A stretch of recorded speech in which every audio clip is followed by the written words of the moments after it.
புதுச்சேரி சட்டப்பேரவை கூட்டத்தொடர் பிப்ரவரி 12ஆம் தேதி கூட உள்ளதாக சட்டப்பேரவைத் தலைவர் செல்வம் தெரிவித்துள்ளார்.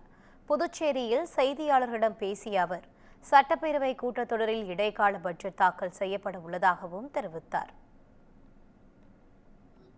மூணாவது பகுதியாக வருகின்ற பிப்ரவரி மாதம் 12ஆம் தேதி 12/2/2026 காலை 9:30 மணிக்கு சட்டப்பேரவை வளாகத்தில் உள்ள பேரவை கூட்டத்தில் மீண்டும் கூட்டப்படும் என்பதை தெரிவித்துக் கொள்கின்றேன். அன்றைய தினத்தில் 2026-27ஆம் ஆண்டு நிதி ஆண்டிற்கான முன்னணிய மானிய சட்ட முன்வரைவு ஓட் ஆன் அக்கவுண்ட் பேரவையில் மாண்புமிகு முதலமைச்சர் அவர்களால் அறிமுகப்படுத்தப்பட்டு பேரவையின் கருத்துரை செய்யப்படும்.